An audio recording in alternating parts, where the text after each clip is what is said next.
little button and welcome to my YouTube channel. Today I'm showing you how to make a custom pattern background using small stamps along with an emboss resist technique to create these fun, bright background panels. To start off, I trimmed a piece of white card down to 4 1/8 by 5 3/4. That's roughly around an A6 British standard size card. I then marked out every 2 centimetres and used my T ruler to draw straight lines vertically up the card panel. This was for a guideline to stamp my images in a straight line. The stamps I'm using today are from Colourific, a new UK based stamping company, and this stamp set is the A6 Flower Marquise. In this stamp set you have a variety of different sizes of stamps. These consist of petals and the circle insides of flowers that you can combine in different ways to create funky flowers. However, today I'm using them in a different way by just combining them to create a fun, unique pattern. To start off, I used Versamark ink to stamp the individual stamps along the lines, and I covered this in embossing powder.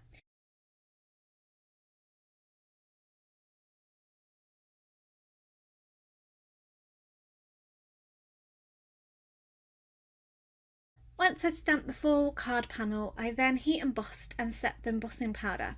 I use Pure Platinum Wow embossing powder as this is my favourite at the moment. I then used a selection of Distress Oxide inks to apply colour to the background with the emboss resist technique.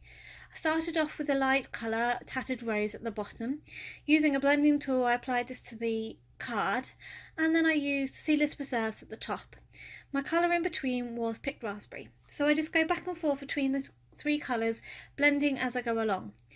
The embossing will resist the Distress Oxide ink and therefore will only apply to the actual background of the card and not the embossing.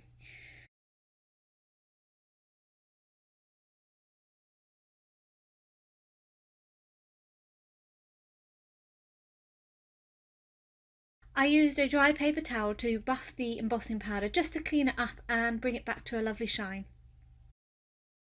So you can see I've created a lovely gradient background to this card using this technique. I also think the shapes of these stamps look like those hanging decorations that you can get that catch the light and twizzle and turn. To finish off this card, I added a die cut sentiment. This is Birch Press Sugar Sweet script Hello, and I die cut this 3 times and layered it up just for a bit more dimension. And I just used glossy accents to adhere this together.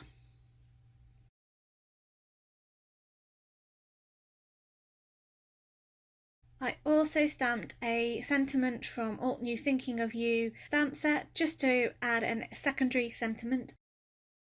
I heat emboss this in bright white opaque embossing powder from Wow, and I trimmed this down into a small sentiment strip. This sentiment was then foam mounted onto the card, and I adhered the Hello layered die cut with glossy accents.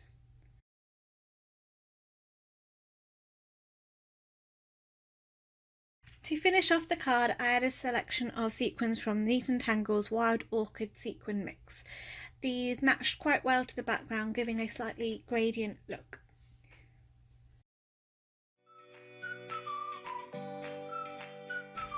As you can see, using small stamps can create really decorative backgrounds, add a lot of interest and appeal. I find this blue card is very reminiscent of peacock feathers, especially with the pattern of the petals and the colours of the background.